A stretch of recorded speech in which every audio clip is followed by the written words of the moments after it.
He will come straight. Look you, lay home to him. Tell him his pranks have been too broad to bear with, and that your grace has screamed and stood between much heat and him. I'll silence be heathen here.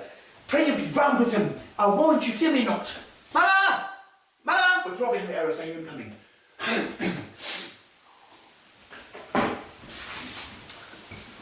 Now, mother. What's the matter? Haven't thou hast thy father much offended? Mother, you have my father much offended. Come, come, you answer with an idle tongue. Go, go, you question with a wicked tongue. Why, how now? Hamlet, what's the matter now? Have you forgot your sin? No, by the rood, not so.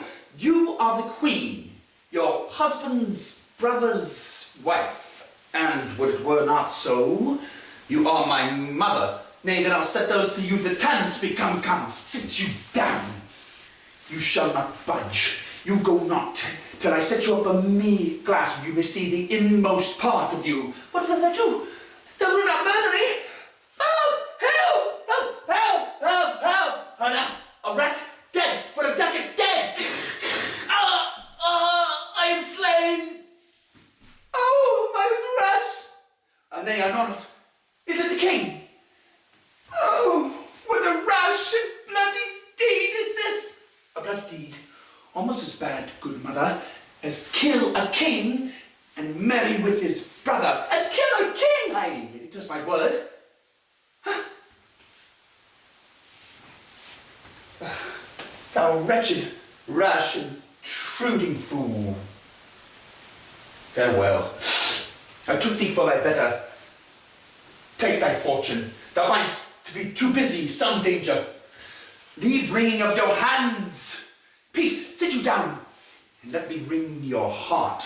For so I shall, if it be made of penetrable stuff, if damned custom have not brassed it so that it is proof and bulwark against sense. What have I done that thou darest wag thy tongue in noise so rude against me? Such an act that blurs the grace and blush of modesty, calls virtue hypocrite, takes off the rose from the fair forehead of an innocent love and sets a blister there, makes marriage vows as false as Dizer's oaths, or such a deed as from the very body of contraction plucks the very soul, and sweet religion makes a rhapsody of words. Heaven's face doth glow, yea, the solidity and compound mass, with tristful visage as against the doom, is thought sick at the act. I mean, what act?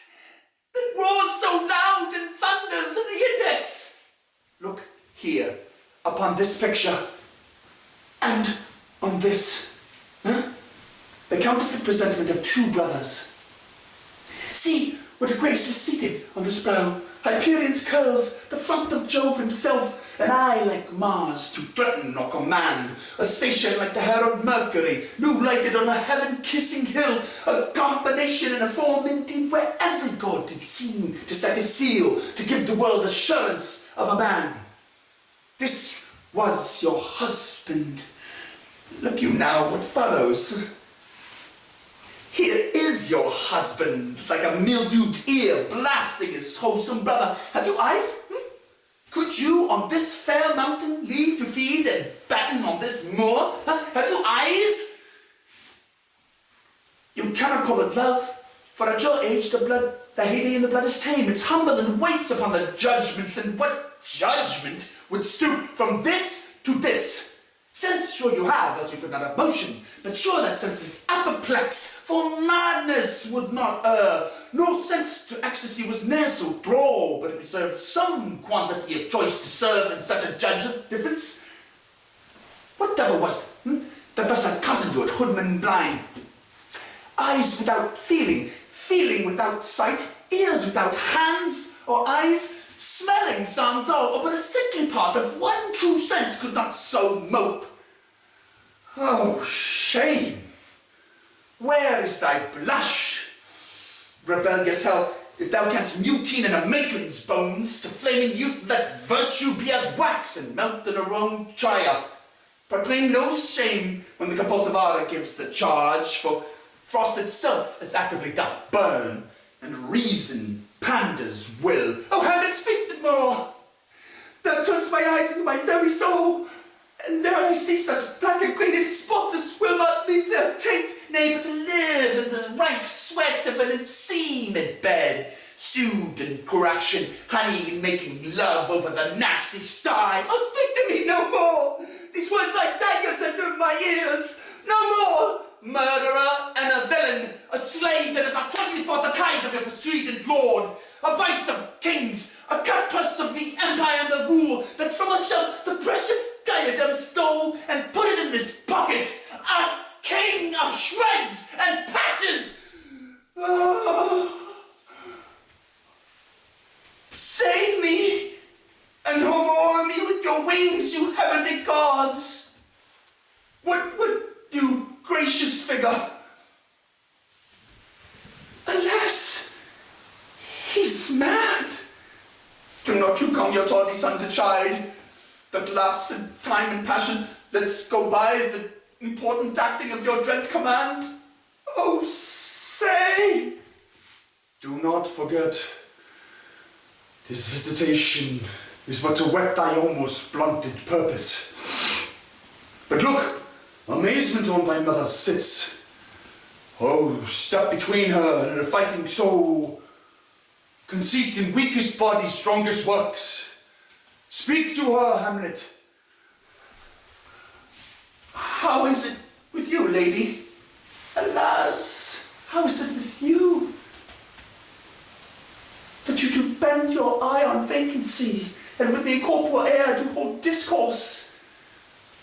Forth at your eyes your spirit wildly peep, and as the sleeping soldiers in the alarm, the bedded hair, like life in excrement, start up and stand on end.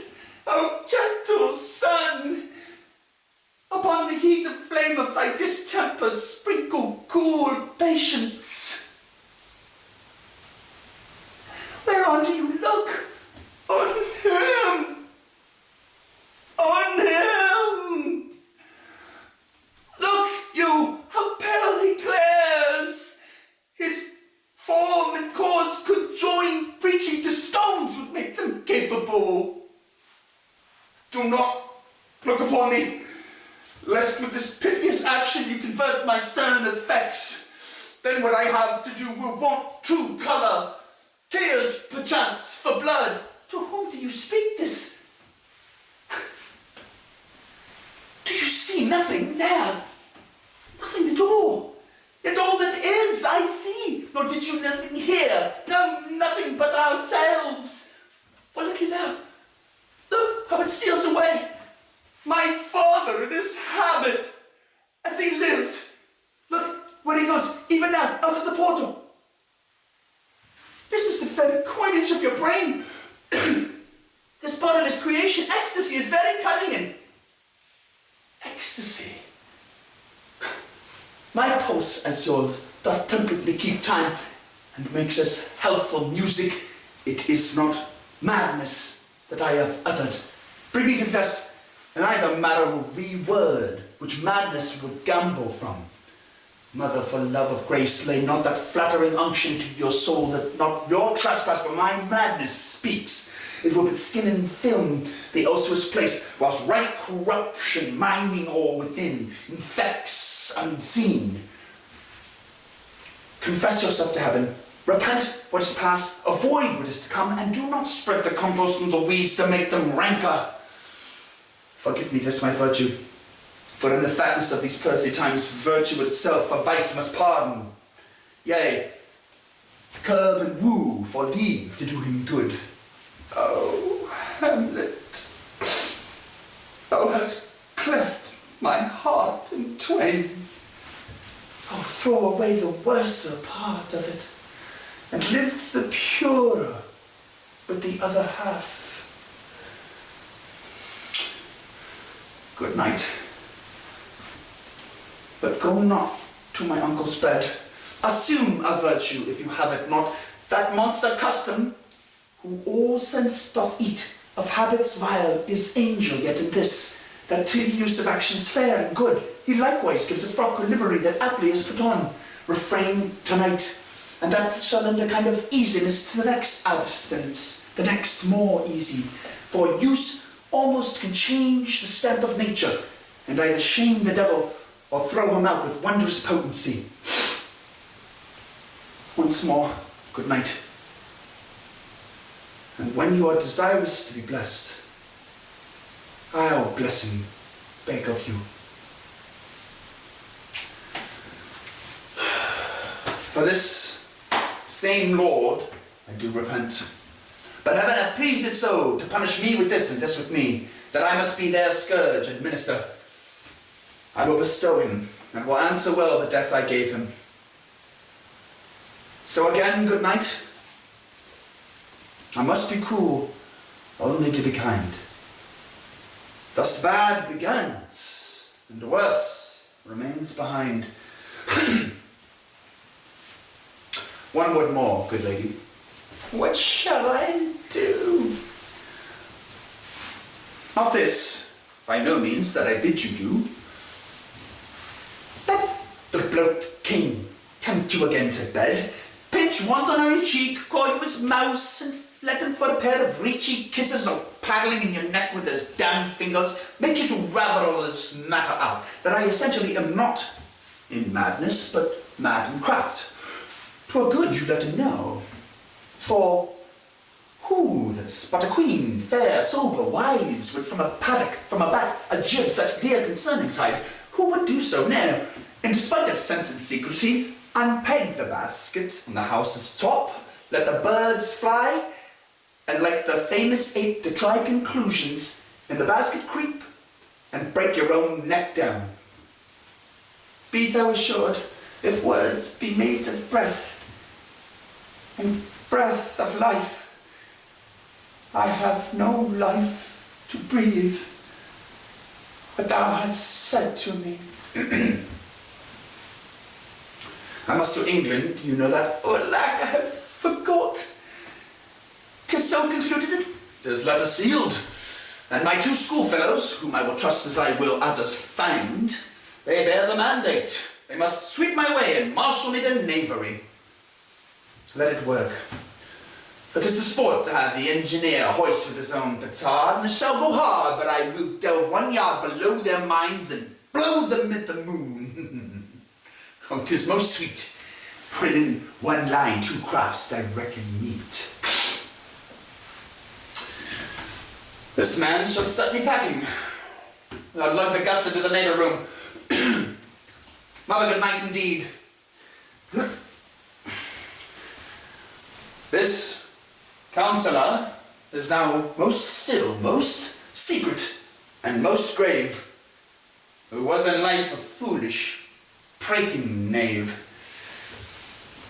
Come, sir, to draw toward an end with you. Good night, Mother.